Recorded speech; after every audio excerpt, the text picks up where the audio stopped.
Hello students. तो आज हम पढ़ने जा रहे हैं हमारे एल्डिहाइड कीटोन एवं कार्बोक्सिल अम्ल का भाग नंबर 28। तो चलिए इसे शुरू करते हैं। ओके, तो सबसे पहले देखते हैं कि आज हम क्या पढ़ने वाले हैं। तो आज हम पढ़ने वाले हैं, आपकी पुस्तक में दिया गया है 8.9.1 पर अभिक्रियाएं जिनमें OH आबंध का विचलन होता है। और फिर उसके साथ हम उनमें देखेंगे धातु व क्षारों के साथ अभिक्रिया। धातु की क्षारों के साथ हम अभिक्रिया देखने वाले हैं। क्षारों क्या थी वह हम पिछले पहले भागों में पढ़ चुके हैं, वह इनकी अभिक्रिया हम अब इस भाग में देखेंगे। ओके, तो चलिए यहाँ पर देखते हैं। तो अभी हमने जब जो पिछले भाग में पढ़ा था वो आप जरूर पढ़ के आइएगा, क्योंकि उसका प्रयोग यहाँ पर होने वाला है। ठीक है, देखिए हमें यहाँ पे कार्बोक्सिलिक अम्ल दिया गया है। कार्बोक्सिलिक अम्ल कैसे पहचाना हमने, क्योंकि यहाँ पर हमें RCOOH अंतिम में लगा हुआ है। मैंने आपको पहले बता चुका हूँ, किसी भी कार्बन चेन हमें यहाँ पे R से दर्शाया गया है। किसी भी कार्बन चेन के अंत में COOH लगा हुआ है, मतलब कि वह कार्बोक्सिलिक अम्ल है। ठीक है, जब मैं इसके जल के साथ अभिक्रिया कराता हूँ तो पता है क्या होता है। ठीक है, तो यहाँ से एक H निकलेगा और इसके साथ जाके जुड़ जाएगा। तो कुछ यह इस तरीके से होगा। देखिए यहाँ से एक H निकल के जुड़ गया, तो बस ऐसे बचेगा। इस ऑक्सीजन के साथ एक जाके निकल गया तो इसके ऑक्सीजन के साथ आ जाएगा एक नेगेटिव चार्ज। ठीक है, और इस ऑक्सीजन पे एक हाइड्रोजन ज्यादा आ गया तो इसके ऊपर आ जाएगा एक पॉजिटिव चार्ज। ठीक है, तो यहाँ पर हो जाएगा RCOO RCOO, और यह हो जाएगा H3O+। ठीक है, ओके। देखिए अब पता है यहाँ पर होता क्या है। यहाँ पर दिया भी गया है कि इसके ऊपर है नेगेटिव चार्ज। क्या हुआ, एक बार यह नेगेटिव चार्ज यहाँ पर पहुंच जाएगा, देखिए ऊपर साइड पहुंच गया। अब वापस से यह नेगेटिव चार्ज यहाँ पर भी आ सकता है। ठीक है, तो यह दोनों आपस में बदलते रहते हैं। ठीक है, यह आपस में बदलते रहते हैं दोनों ऑक्सीजन के बीच में। अंतिम में दोनों को आपस में बदलते रहते हैं, इसलिए हमने एक डॉटेड लाइन बना दी है कि इन दोनों में से किसी भी जगह इसका आबंध जुड़ा हुआ हो सकता है। ठीक है, ओके। तो आगे देखते हैं, तो आगे हमें लिखा है उपयुक्त अभिक्रिया के लिए। इस अभिक्रिया के लिए के इक्विलिब्रियम, एक EQ का मतलब क्या होता है, इक्विलिब्रियम। के इक्विलिब्रियम का मान हम लिखते हैं। यह क्या होगा, यह होगा हमारा H3O+ RCOO- divide by H2O, फिर है RCOH। यह कैसे लिखते थे, यह मैं लिख के बताता हूँ। देखिए कैसे लिखते थे। जैसे मान लीजिए मैंने A+B बराबर बनाया C+D, कुछ इस तरीके से बना लिया। ठीक है, तो इसका के इक्विलिब्रियम में कैसे लिखूंगा, तो यह लिखा जाएगा कुछ इस तरीके से। ऊपर लिखेंगे हम C और D को, जो हमने राइट साइड में बना लिया है, और नीचे लिखेंगे हम A और B को, जिसकी वजह से हमने बनाया है। इस तरह देखिए H3O+,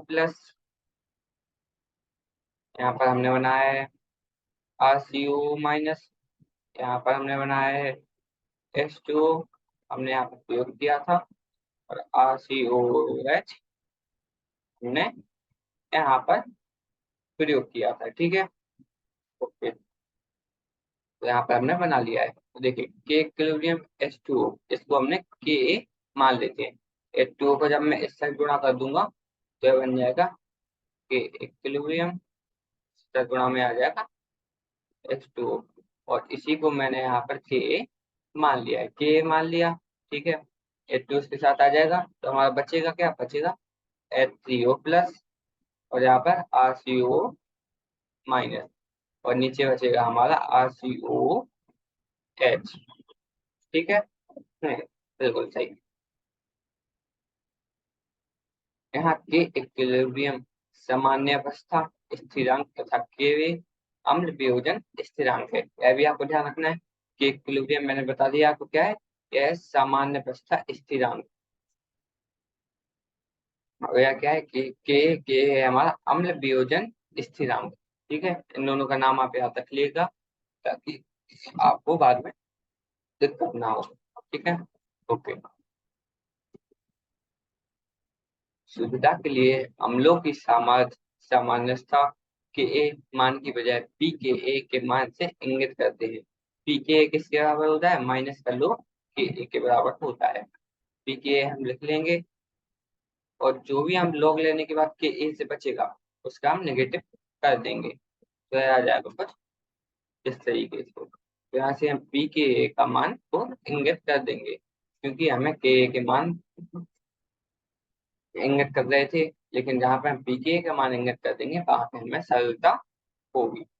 ओके, चलिए अब आगे चलते हैं।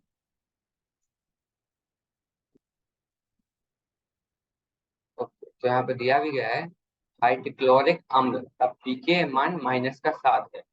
हाइड्रोक्लोरिक अम्ल जो हमारी होती है HCl, ठीक है, उसका पीके मान होता है -7।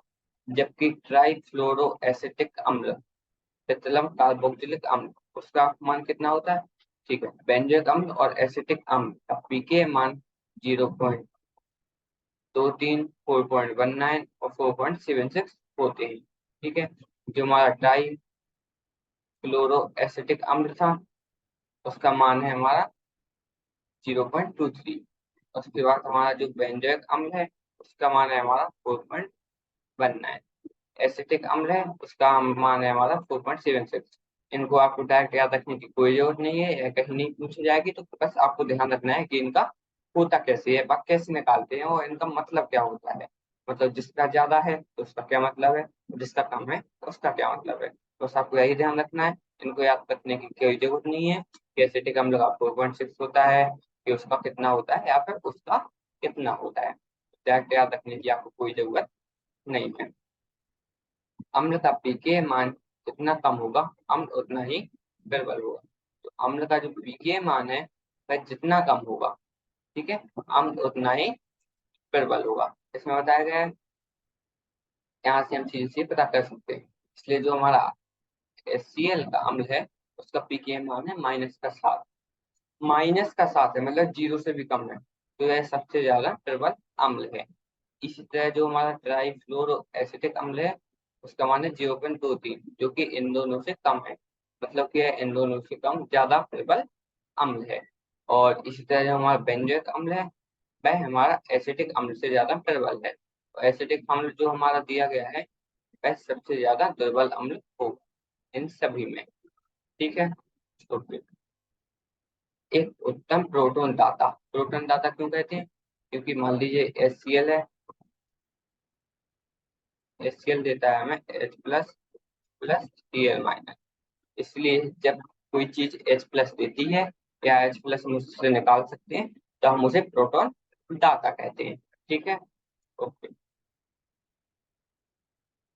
प्रबल अम्लों का पीके मान 1 से कम होता है। देखिए यहाँ पर पीके मान HCl का कितना है? -7। यहाँ पर लिया गया है प्रबल अम्लों का पीके मान 1 से कम है, इसीलिए हमारा ट्राईफ्लोरो एसिटिक एसिड भी हमारा एक प्रबल अम्ल है। ओके, मध्यम प्रबल अम्लों का पीके मान 1 से 5 के मध्य होते हैं। ठीक है, 1 से 5 में जो हमारे मध्यम प्रबल अम्ल हैं वह होते हैं जो है हमारे बेंजोइक अम्ल या फिर एसिटिक अम्ल। इन दोनों का उदाहरण हमें यहाँ पर दिया गया है। दुर्बल अम्लों के पीके मान 5 से 15 के मध्य तथा अधिक दुर्बल अम्लों के पीके मान 15 से अधिक होते हैं। जो हमारे दुर्बल अम्ल हो गए या फिर मतलब सबसे ज्यादा आप समझ सकते हैं काफी दुर्बल हैं, उनके पीके मान होंगे 5 से 15 के बीच में। लेकिन जो बिल्कुल ही दुर्बल है, मतलब कि समझ लीजिए उतना फर्क ही नहीं पड़ रहा उनसे, सबसे ज्यादा अधिक दुर्बल हैं, उनके पी के मान होते हैं 15 से भी कम। ओके, ठीक है।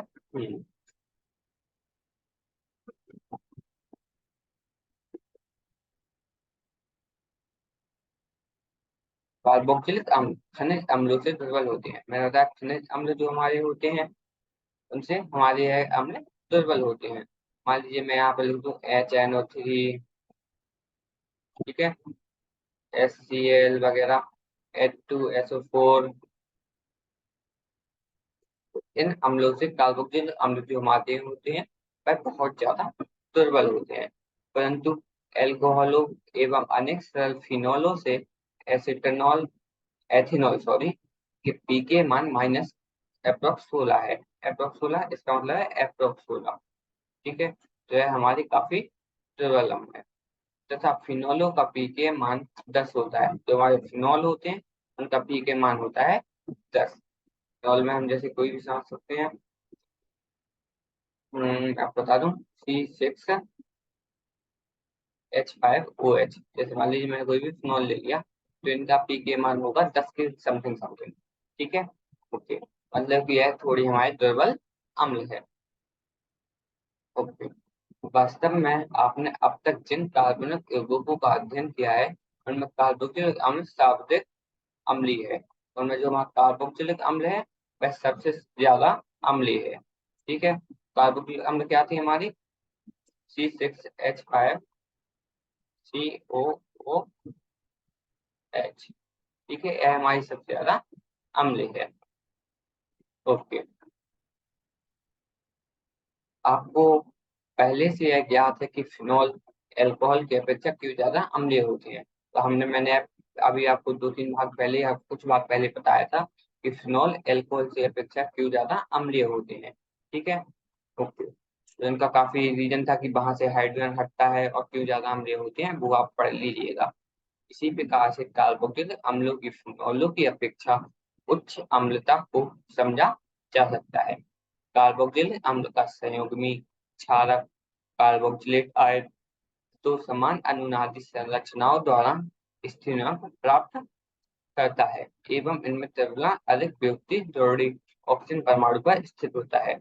अब देखिए, जो हमारा कार्बोक्सिलिक आयन है दो समान अनुनादी संरचना द्वारा स्था युक्त प्राप्त करता है। ठीक है, ओके, इसमें द्रवित विद्युत साड़ी ऑक्सीजन परमाणु पर स्थित होते हैं। यहाँ पर क्या कहाँ स्थित होते हैं, वह होते हैं हमारे ऑक्सीजन परमाणु पर स्थित। ओके, ठीक है, यह हमारी थ्योरी थी। ठीक है, आगे भी देखते हैं। आगे है हमारा फिनोल की संयोगी। फिनोल की संयोगी को हम यहाँ पे देखते हैं।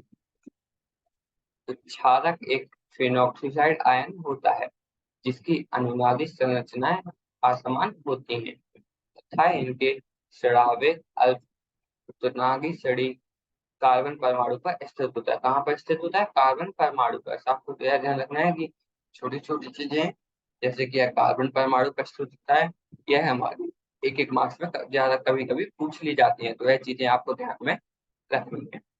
इसलिए फिनोक्साइड आयन में अनुनाद उतना महत्वपूर्ण नहीं है। इसलिए जो हमारा फिनोक्साइड आयन था उसमें अनुनाद का उतना महत्वपूर्ण नहीं होता है। ठीक है, जितना कार्बोक्सिलेट आयन में, कार्बोक्सिलेट आयन जो हमारा था उसमें आप देखेंगे कि जो हमारा फिनोक्साइड आयन का अनुनाद महत्वपूर्ण होता था। ठीक है, लेकिन यहाँ पर उससे कम होता है। कार्बोक्सिलिक आयन का स्रावे तो विद्युत सरणी ऑक्सीजन परमाणु पर विस्थानित होता है जबकि फिनोक्साइड आयन में यह स्रावे एक ऑक्सीजन परमाणु तथा कम विद्युत सरणी कार्बन परमाणु पर कम प्रभावशाली ढंग से विस्थानित होता है। तो वहाँ कार्बन परमाणु पर होता है यह बहुत ही कम प्रभावशाली ढंग से, बहुत ही कम प्रभाव डालता है यह हमारे कार्बन परमाणु पर। यह हमने कहाँ पढ़ा था, यह हमने पढ़ा था एक साथ कक्षा 12 में। तो आप जो भी एक साथ हमारा है वहां पर आप देखे जाके इसको देख लीजिएगा अगर आपको कंफ्यूजन हो तो। ठीक है, फलस्वरूप कार्बोक्सिलेट आयन फिनोक्साइड आयन की तुलना में अधिक स्थानित होते हैं। जो हमारे कार्बोक्सिलिक आयन होते हैं वो हमारे फिनोक्साइड आयन की तुलना में अधिक स्थायित्व होते हैं। ठीक है, यह भी यहाँ जरूरी चीज है। मान लीजिए पेपर में ऐसे आ जाए कि इन दोनों में से कौन ज्यादा स्थायित्व होता है तो वह हमें बताना पड़ेगा। ठीक है, और जो हमने ऊपर रीजन पढ़े हैं तो वह भी आप लिख लीजिएगा कि वह हमारा क्यों होता है। ओके, अतः कार्बोक्सिलिक अम्ल फिनोलों की अपेक्षा अधिक अम्लीय होते हैं। तो अंत में हमें यह पता चल गया है कि हमारे कार्बोक्सिलिक अम्ल होते हैं वह फिनोलों की अपेक्षा में ज्यादा अम्लीय क्यों होते हैं। ठीक है, तो बस आपको यही पूछा जा सकता है, सबसे महत्वपूर्ण क्वेश्चन यही बनता है कि हमारे कार्बोक्सिलिक अम्ल फिनोलों की अपेक्षा में ज्यादा अम्लीय क्यों होते हैं। तो वह हमें पता चल नया है। ठीक है, तो बस आज का यहीं पे खत्म करते हैं। तो आज हम देखते हैं कि आज हम क्या पढ़ चुके हैं। तो आज हमने पढ़ा 8.9.1 में दिया गया है अभिक्रियाएं जिनमें OH आबंध का विदलन होता है। और उसके अंदर हमने पढ़ा धातु व क्षारों के साथ अभिक्रिया। तो धातु व क्षारों के साथ हमने अभिक्रिया कैसे करते हैं और उनका के इक्विलिब्रियम भी कैसे लिखते हैं वो भी हमने देख लिया है। ठीक है, तो आगे हम क्या पढ़ेंगे, तो आगे हम पढ़ने वाले हैं कार्बोक्सिलिक अम्लों की अम्लता पर प्रतिस्थापियों का प्रभाव। प्रतिस्थापियों का प्रभाव हम देखेंगे कार्बोक्सिलिक अम्लों की अम्लता पर, क्योंकि देखिए हमारा जब इस तरीके से यह बना होता है, लेकिन अगर मैं इसकी कोई भी हाइड्रोजन वगैरह किसी भी चीज में छेड़छाड़ी करूंगा तो इसकी अम्लता पे कुछ भी फर्क पड़ने वाला है। तो भाई हम देखेंगे कि उसकी अम्लता पे फर्क कैसे पड़ता है। ठीक है, अम्लता को हम एसिडिक नेचर भी कहते हैं। ओके, तो बस आज का भाग यहीं पे खत्म करते हैं। धन्यवाद, पढ़ते रहिएगा।